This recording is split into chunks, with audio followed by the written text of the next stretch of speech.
Dans l'épisode du jour, on va parler de la personnalité évitante. On va comprendre pourquoi elle se développe et comment la dépression impacte très fort la personnalité.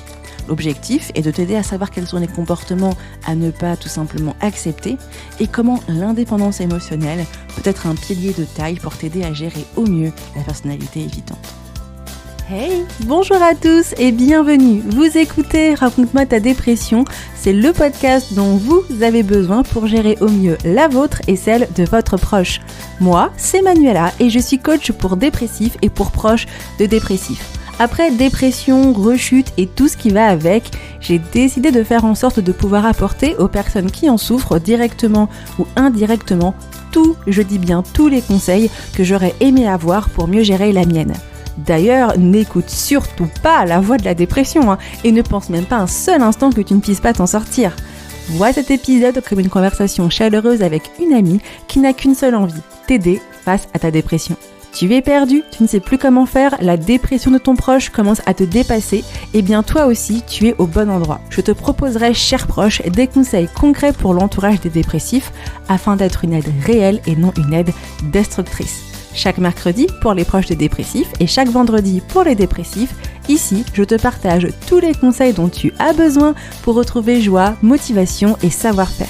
Alors, tu t'installes confortablement, tu prends une petite boisson chaude et un plaid, ou alors tu augmentes le son dans ta voiture et c'est parti! Bienvenue à toi, cher conjoint, je suis vraiment contente de te retrouver pour l'épisode du jour. Aujourd'hui, on va parler de la personnalité évitante quand elle est touchée par la dépression.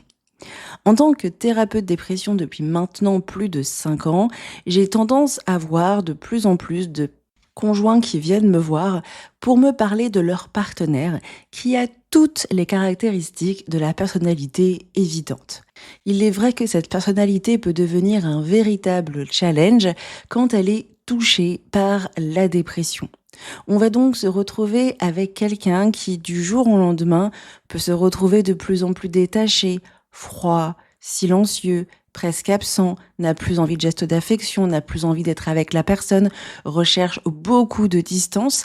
Et du coup, c'est là où on est perdu. Parce qu'on n'a pas trop compris. Avant, le conjoint n'était pas avec cette personnalité évitante aussi marquée. Et là, quand la dépression arrive, c'est le couple qui du coup prend cher. Parce que la personnalité évitante va rapidement rejeter toute la notion de couple, d'intimité, etc. Et ça, ce n'est pas forcément très évident. Pour commencer, je comprends très bien cette douleur parce que après des années de thérapie, j'ai compris que personnellement, j'avais une personnalité évitante et avec mes dépressions, ça s'est encore plus manifesté. Oui, j'ai été cette personne qui ne répond pas aux messages, qui s'enferme, qui met de la distance, qui fait semblant d'aller bien pour qu'on la laisse tranquille, une personne qui n'a plus de spontanéité dans les gestes d'affection et une personne qui a cru que la perte de sentiments signifiait que c'était vraiment fini et que la relation devait s'arrêter. Ainsi, j'ai repoussé tous les gestes tendres de mon conjoint et fui les conversations profondes. Alors c'est pas parce que je ressentais rien, clairement c'était pas du tout ça, mais parce que je refusais d'être vulnérable, parce que j'avais peur que montrer mes failles, être un fardeau, qu'on me voit trop, allait être une problématique. Et d'ailleurs, je ne sais pas gérer ce genre d'émotions. Et en face de moi, j'avais quelqu'un comme toi, plein de bonne volonté, plein d'amour, plein de tendres affections, mais qui se sentait impuissant et rejeté. Voilà pourquoi je fais l'épisode de podcast, parce qu'aujourd'hui, j'aimerais vraiment partager beaucoup de choses sur la personnalité évitante. Elle est vue un petit peu comme le loup blanc d'Internet, c'est-à-dire cette personnalité qu'il faut absolument fuir quand on est en couple, parce que ces personnes ne font que tout simplement détruire la relation et détruire quelqu'un. Pour moi, il est important quand même de prendre un certain recul. Il y a, c'est vrai, des gens qui ne vont pas avoir un bon comportement et c'est pas forcément lié à la personnalité évitante. Puis il y en a d'autres, en tant qu'évitant, vont être compliqués. Ainsi, dans l'épisode du jour, j'aimerais justement t'expliquer pourquoi la dépression fait beaucoup plus de mal aux personnalités évitantes. Pourquoi est-ce que ça vient rajouter encore plus de difficultés ? Ensuite, on va voir quel comportement tu ne dois pas accepter, car les évitants peuvent tomber dans des écueils qui peuvent être dangereux pour votre couple. Et surtout, nous allons voir comment est-ce que tu peux développer ton indépendance émotionnelle pour garder ton couple sans t'effondrer face à ta moitié. On prendra le temps de voir quelles sont les actions concrètes que tu peux faire pour chaque point que j'ai cité. Alors installe-toi confortablement, prends un gentil petit plaid ou un petit mojito ou un thé chaud et c'est parti. Alors, déjà, premièrement, on va d'abord prendre le temps de comprendre pourquoi est-ce qu'on peut développer une personnalité évitante. La personnalité évitante vient de ce qu'on appelle la théorie de l'attachement. Ce n'est pas moi qui l'ai créée, c'est une théorie. Parce que cette personnalité, elle ne vient pas du ciel. En fait, elle se construit dès l'enfance et parfois même très tôt. La théorie de l'attachement explique que la manière dont un parent ou une figure d'attachement, la personne qui va éduquer un enfant, eh bien, va avoir une influence dans sa manière d'être avec ses relations avec les autres, des relations même amoureuses, à l'âge adulte. Par exemple, si tu vis avec quelqu'un qui fuit ses émotions, qui évite beaucoup les conflits, qui n'aime pas les échanges profonds, qui dès qu'il sent qu'il est un peu ou elle est un peu vulnérable, prend de la distance, eh bien, c'est que cette personne, elle a appris tout simplement à se surprotéger et c'est une forme de survie émotionnelle. Comment ça? Eh bien, parce qu'en fait, si tu veux, une personnalité évitante, elle arrive que dans un certain type de contexte familial. En gros, une personnalité évitante, elle grandit dans un environnement où les émotions sont jugées, minimisées, voire même ignorées. Ce sont des personnes qui souvent ont peut-être pleuré à bas âge, même à des âges de petits-enfants, et on leur demandait d'arrêter. C'est quelqu'un qui peut-être a eu peur et qu'on s'est moqué. C'est peut-être quelqu'un qui montre que quand il avait besoin d'aide, eh bien la personne ne répond.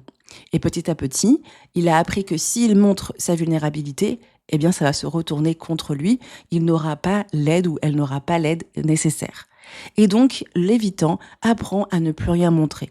Il devient sage, autonome et discret, mais émotionnellement seul.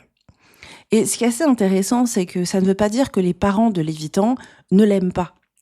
On va faire vraiment attention à ce point-là. Le parent de l'évitant, souvent dans des cultures, on va dire, moi je sais que les cultures africaines, asiatiques, vont avoir en fait d'une certaine manière le fait de ne pas montrer ses émotions qui peuvent faire développer des personnalités évitantes. Mais les certaines familles occidentales, donc françaises, je sais pas moi, anglaises, italiennes et autres, peuvent avoir aussi ce côté un peu froid, un peu sec, qui fait qu'on va développer l'attachement évitant. Ainsi, c'est pas que le parent n'aime pas son enfant, mais il va lui montrer que la manière de gérer les émotions, eh bien, c'est par lui-même. Et que s'il le montre, ça va se retourner contre lui. Ainsi, l'évitant n'est pas forcément toujours conscient d'avoir une vie de famille qui peut être qualifiée d'une certaine manière de dysfonctionnelle. En général, il va vraiment plus se focaliser sur le fait que ses parents ont pris soin de lui, ce qui fait qu'il est assez dur de dire à un évitant, tu es évitant et voilà pourquoi. Parce qu'il va partager le fait que ses parents l'aiment, etc. Ainsi, l'enfant qui est évitant, à l'âge adulte, va garder ses distances et évite les prises de tête. Il va fuir l'intimité, et non pas parce qu'il n'a pas de cœur, mais parce que d'une certaine manière, il a appris à ne jamais se montrer vulnérable. Si je me montre vulnérable, je peux être rejeté, blessé, et je peux dépendre de quelqu'un. Bien sûr, tous ces mécanismes ne sont pas conscients. L'évitant le fait de manière instinctive, sans même y penser. Du coup, quand on peut lui dire « mais tu fais ça parce que tu as peur d'être rejeté », l'évitant va dire « non ». Parce que du coup, il n'a pas cette compréhension de ce mécanisme. Et donc du coup, forcément, l'évitant va avoir ces comportements. Souvent, les évitants, ils ont eu entendu ce genre de phrase un peu dans la vie. Va falloir que tu apprennes à te débrouiller tout seul. Ah non, mais toi, t'es trop sensible. Hein. Faut arrêter de pleurer, là. Faut que tu montres que t'es un bonhomme. Non, mais attends, il faut que tu t'assumes. Et à force d'entendre ce genre de petites phrases, eh bien, on construit sa carapace. Solide, pas très confortable, mais qui, d'une certaine manière, n'est pas simple. Ainsi, tu l'auras compris, la personnalité évitante, c'est un espèce de bouclier. Ce n'est pas une attaque contre toi, pas du tout. C'est quelqu'un qui s'est construit face à cette vulnérabilité. Et ce qui est assez intéressant, c'est que l'évitant a envie d'être en couple. Si vous êtes ensemble, c'est que l'évitant trouve d'une manière intéressante votre relation de couple. Les problèmes, c'est que l'évitant, en fait, quand il arrive à bien gérer la situation, ça ne se voit pas du tout qu'il est évitant. Il y a des évitants, on l'aurait jamais cru qu'il l'était. Et quand certaines situations viennent, en fait, bousculer son équilibre, là, on voit qu'il a un côté évitant. Personnellement, quand moi j'ai grandi, je n'ai jamais fait attention que j'avais une personnalité évitante. La réalité, c'est que moi j'ai grandi avec des parents qui sont pleins d'amour, mais qui m'ont appris à ne pas trop pleurer, qui m'ont appris à me débrouiller seule, qui m'ont appris qu'il fallait dans la vie se battre. Et donc du coup, forcément, j'ai développé une personnalité évitante. J'ai eu tout l'amour de mes parents, mais il y a eu des petits points qui font que je l'ai été. Et ça ne s'est pas vu avant que je me retrouve en couple avec mon conjoint, voire même mariée avec lui. Parce que ce que j'ai toujours réalisé avec l'expérience et avec la thérapie que j'ai fait, c'est que l'évitant, c'est fonctionner en bonne intelligence avec les autres.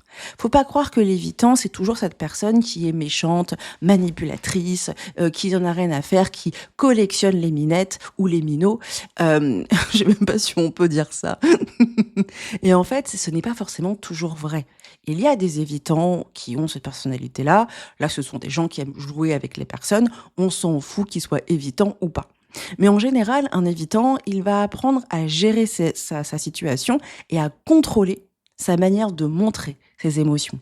Tant que l'évitant est dans le contrôle, on ne peut pas forcément toujours voir qu'il est évitant. Peut-être qu'il a besoin un peu d'espace, peut-être qu'il a besoin un peu de moments seuls, etc. Mais ça s'arrête là, puisque l'évitant, en couple, peut être spontané, plein d'amour, plein de gestes d'affection, etc. Mais ce qui va venir franchement rajouter des difficultés, c'est la dépression. Parce que quand la dépression s'installe chez l'évitant, tout bascule.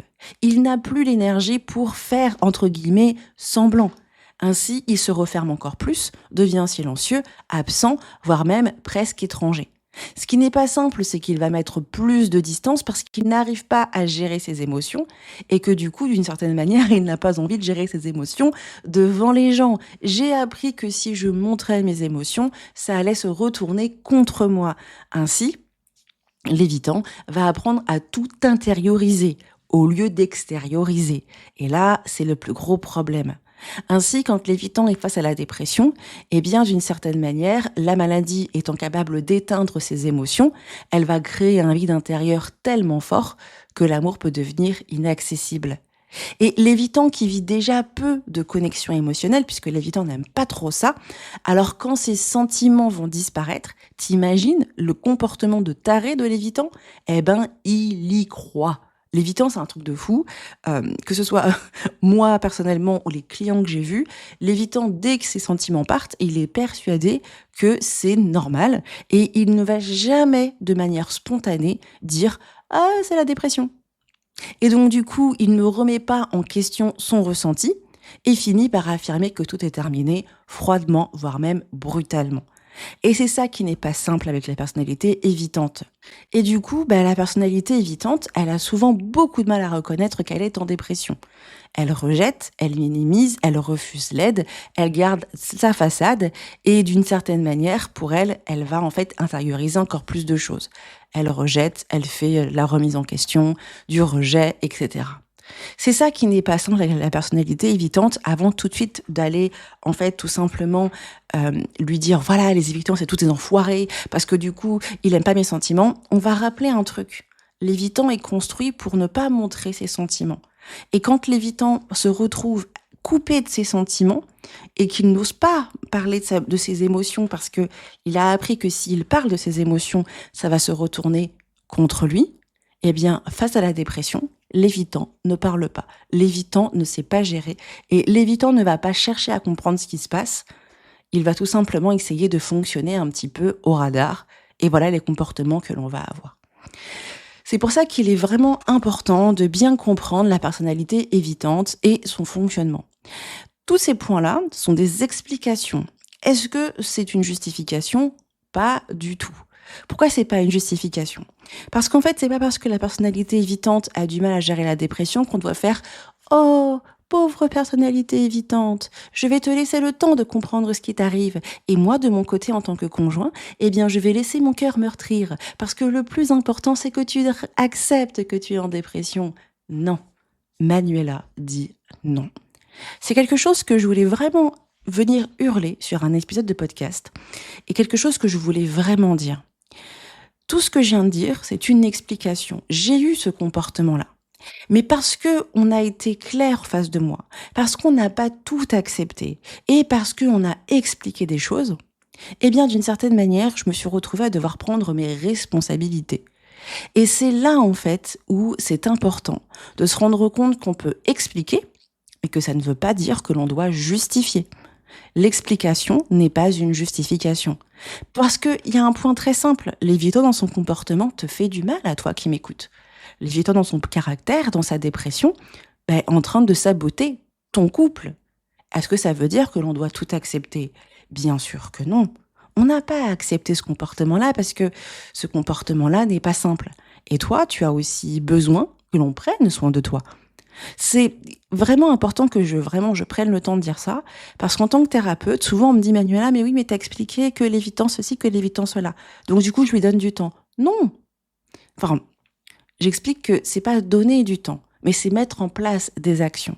Parce que l'évitant, lui, restera toujours dans son prisme. Et que tant qu'on ne lui laisse pas la possibilité de comprendre ce qui lui arrive, l'évitant ne va pas chercher ce qui se passe. Personnellement, moi je l'ai toujours dit, si j'ai pris une thérapie, c'est grâce à mon mec. Moi, toute seule, Manuela évitante, je n'aurais jamais commencé de thérapie. Après, il y a des évitants, je l'ai déjà vu, qui prennent directement des thérapies. Il y en a qui vont vraiment rebrousser chemin, qui vont mal se comporter, et après on va dire, ouais, les évitants, ils servent à rien, parce qu'en fait, on ne sait pas fonctionner avec eux. Fonctionner avec un évitant, ça s'apprend. Et c'est là où on va arriver dans les comportements que l'on ne doit pas accepter. Aimer une personnalité évitante, je le sais, c'est pas de tout repro. Car tu fais preuve de patience et quelquefois tu t'excuses beaucoup, voire beaucoup trop. Et tu espères qu'il change. Mais attention, ce n'est pas parce qu'il souffre ou elle souffre que tu dois tout tolérer. Certaines attitudes sont devenues des limites non négociables. Disparaître sans prévenir, ignorer tous les messages, refuser de parler pendant plusieurs jours, ce n'est pas normal. Quand on a un partenaire qui fait un silence radio, ce n'est pas normal. Que ça dure une après-midi ou que ça dure 4 jours, voire 2 semaines, 3 semaines, ce n'est pas normal. Et ce n'est pas parce que ton partenaire a une personnalité évitante qu'elle peut évacuer toute responsabilité dans la relation. Même en dépression, il y a des choses qui ne se font pas. Ainsi, je n'accepte pas les silences radio. Pareil, il y a le refus de contribuer financièrement, ça je l'ai déjà vu. Le partenaire ne veut pas partager financièrement parce que je suis en dépression, que c'est compliqué. On est dans un couple. L'autre se doit de partager financièrement et on ne doit pas accepter. Et parfois, la blessure va plus loin. Une infidélité, c'est un comportement destructeur. Il n'a pas à se justifier parce que c'est la dépression, je suis allée tester ailleurs. Mettre des limites, c'est tout sauf simple et c'est tout sauf tout simplement évident. Ainsi, c'est pour ça qu'il y a quelques semaines, il y a quelques épisodes, l'épisode numéro 118, j'en ai fait un épisode complet pour t'aider à mettre des limites. Si tu veux vraiment mettre en place les bonnes choses, je t'invite à aller écouter l'épisode qui va t'aider à mettre en place des limites. Et l'une des choses qui est encore plus compliquée, c'est d'apprendre à gérer sa peur de l'abandon.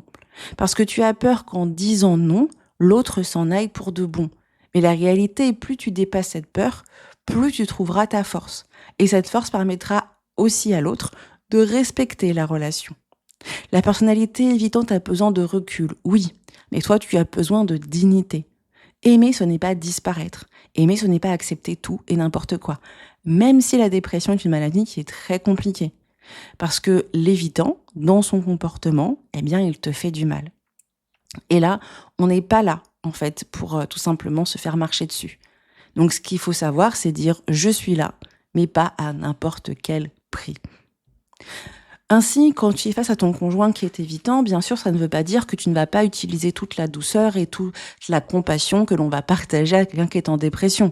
On est d'accord que tu ne vas pas devenir non plus une personne sans cœur qui va dire à son évitant « fais ça, fais ça, fais ça, fais ça ». On est d'accord que ça ne marche pas comme ça.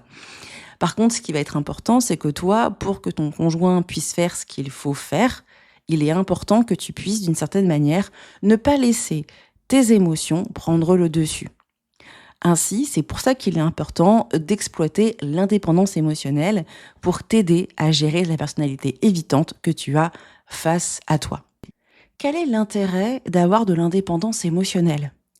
Est-ce que tu es au courant que tu as face à toi une personnalité évitante? Est-ce que tu as compris ça? La personnalité évitante a ce petit mécanisme. Plus tu viens vers elle en lui partageant des émotions, plus l'évitant a besoin d'espace. Plus tu vas te coller vers ton conjoint pour qu'il te rassure, plus ton partenaire évitant va prendre de l'espace. Et c'est là où on rentre dans ce qu'on appelle le mauvais cercle, le cercle vicieux du couple avec un évitant. Un évitant n'aime pas montrer sa vulnérabilité et quand on lui demande de montrer ses émotions, il fuit. Et si toi tu es pleine d'émotions et que tu cherches à être rassurée chez ton partenaire, qu'est-ce que tu vas te prendre? Une veste. C'est sympa, n'est-ce pas? C'est pas sympa du tout.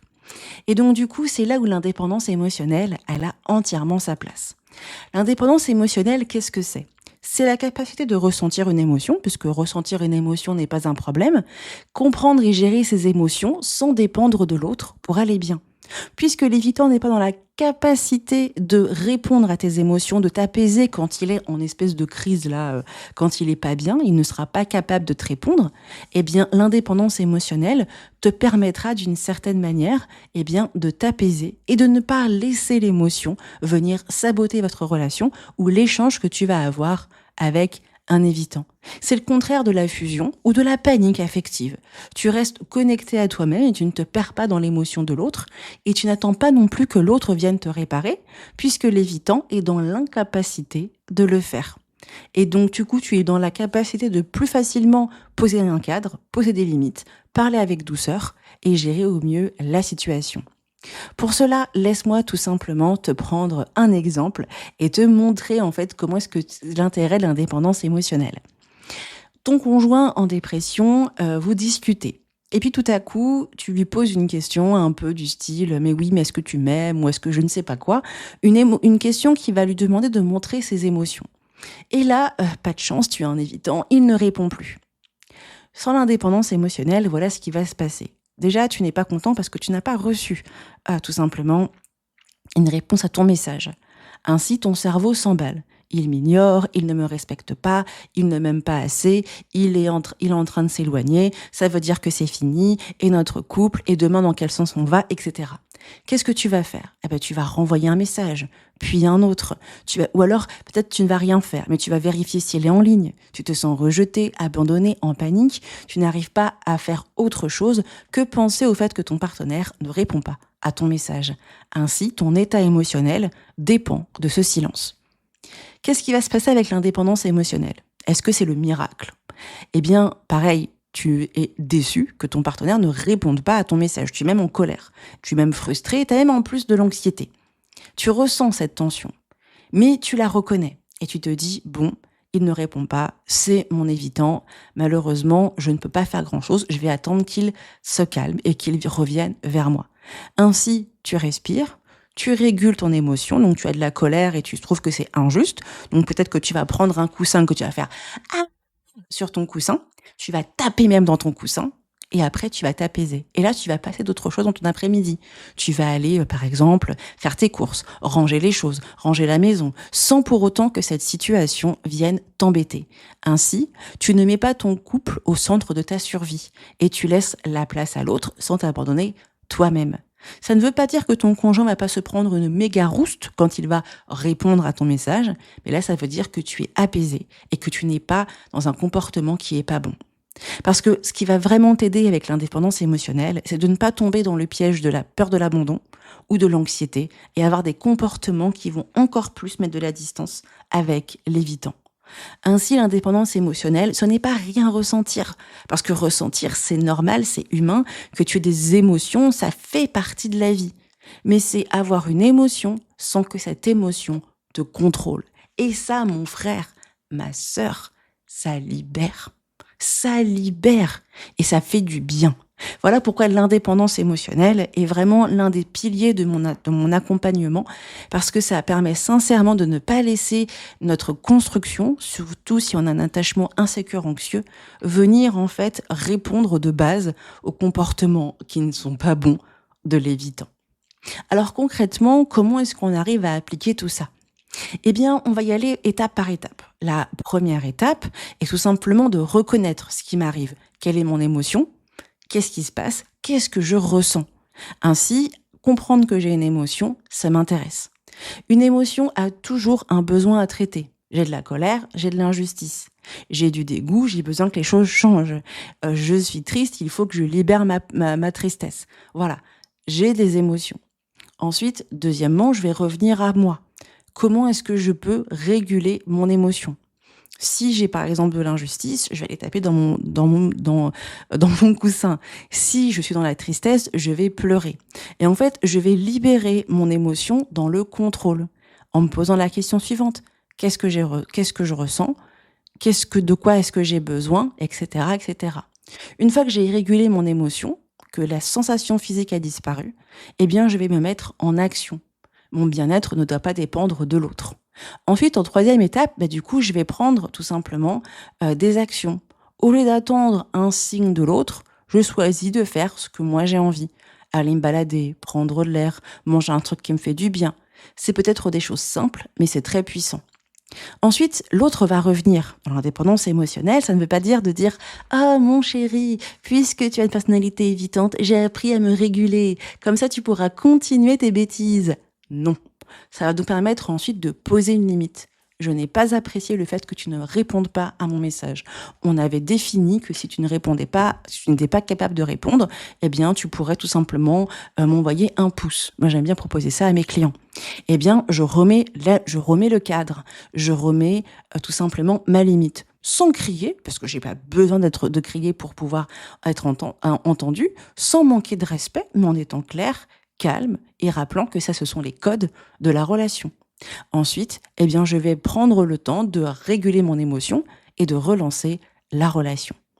Voilà pourquoi l'indépendance émotionnelle est vraiment très importante. Je ne vais pas tomber dans le prisme de la peur de l'abandon ou la peur du rejet ou de mon anxiété qui cherche à être rassurée de manière constante alors que l'évitant n'est pas capable de me rassurer. Alors on est au courant que l'évitant ne changera pas du jour au lendemain, mais toi tu peux déjà recentrer la relation. Et c'est souvent grâce à ce genre de changement que tu peux en fait transformer la dynamique de votre couple. Parce que toi tu as un espèce de pouvoir qui peut apaiser les choses. J'aime bien utiliser l'illustration suivante, je l'utilise très souvent. Un couple, c'est le mélange de deux couleurs. Et donc quand on mélange ces deux couleurs, on a une nouvelle couleur. Il suffit que un change de couleur pour que la couleur change. Eh bien, c'est pareil avec le couple. Des fois, on a l'impression que les deux doivent changer. Non, si moi, j'amène un certain changement, ça peut faire beaucoup de bien à la relation. Alors, l'indépendance émotionnelle se traite sur plein de choses. D'abord, on va apprendre à calmer l'anxiété, parce que dès qu'elle monte, dès qu'elle embête, eh bien, on peut réussir à utiliser de la respiration profonde, de l'instant présent, de la régulation émotionnelle, etc. C'est intéressant d'apprendre à cadrer son anxiété. Ensuite, c'est bien aussi de reconnaître sa blessure de l'abandon. On est peut-être quelquefois bien plus sujet à ça quand l'autre s'éloigne, quand on ressent du rejet. Comprendre que c'est un mécanisme qui nous appartient et que nous aussi, on doit le gérer, c'est une bonne chose. Ensuite, l'un des points pour vraiment développer l'indépendance émotionnelle est de renforcer son estime de soi. Chaque jour, offre-toi de la reconnaissance. Remarque ce que tu fais de bien, malgré fatigue et difficultés. Parce que ça va t'apporter vraiment ce dont tu as besoin pour ne pas te faire happer par le comportement de ton conjoint. C'est exactement ce que moi j'enseigne à mes clients. Je les aide à poser des limites, se recentrer, s'apaiser, se reconnecter en tant que couple. Si tu souhaites tout simplement avoir de l'aide par rapport à ta personnalité évitante, n'hésite jamais à réserver un appel découverte avec moi. Ça me permettra de pouvoir faire le point avec toi et te proposer mes accompagnements. Sache que souvent, le travail sur l'indépendance émotionnelle est assez court. Alors, on peut réussir tout simplement à le faire ensemble.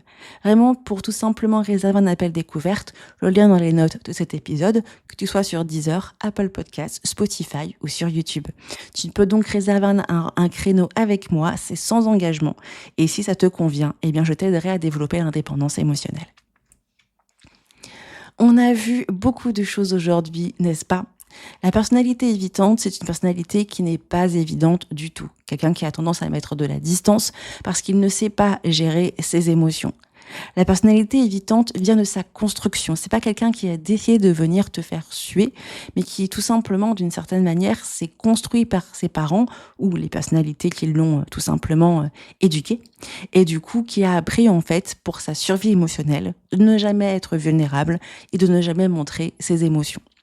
La dépression va avoir aussi un impact très fort chez l'évitant, puisqu'à la base, il savait un petit peu gérer cette partie-là. Et quand la dépression arrive, eh bien, tout bascule. L'évitant n'a plus l'énergie pour faire semblant. Il se renferme, devient silencieux, absent, voire même presque étranger, et il met encore plus de distance. Quand on comprend que l'évitant, qui justement, quand on vient chercher à être rassuré, eh bien, n'est pas capable, eh bien, c'est pas forcément toujours évident. Bien sûr, on n'accepte pas tout. On n'accepte pas que la personnalité évitante ait des comportements destructeurs pour la relation. On met en place des limites et on ne laisse pas la personnalité évitante dire parce qu'il est évitant, j'accepte tout. Non, c'est important de mettre toujours un cadre dans la relation. Pour vraiment réussir à gérer ça, il n'y a rien de mieux que l'indépendance émotionnelle. C'est la capacité tout simplement à pouvoir gérer ses émotions sans dépendre constamment du comportement de l'autre. Ainsi, en mettant en place les petites actions comme observer la situation, réguler ses émotions, prendre des micro-décisions, poser un cadre clair et tenir sa limite avec douceur, permet en fait de cadrer beaucoup de choses. Si le conjoint qui est comme toi aidant met en place des choses, ça peut apporter beaucoup pour le couple. Pour aller plus loin, c'est bien de travailler sur la blessure de l'abandon et l'estime de soi et apaiser son anxiété pour bien mieux développer l'indépendance émotionnelle. Maintenant, tu sais comment réussir à faire face à une personnalité évitante qui est touchée par la dépression. J'espère que l'épisode d'aujourd'hui t'aura plu et t'aura encouragé et te permettra de voir ce qui est le plus important à mettre en place face à ton évitant. Merci à toi d'avoir écouté l'épisode de podcast jusqu'au bout et moi je te dis à la semaine prochaine, chers proches, pour un nouvel épisode. Ciao!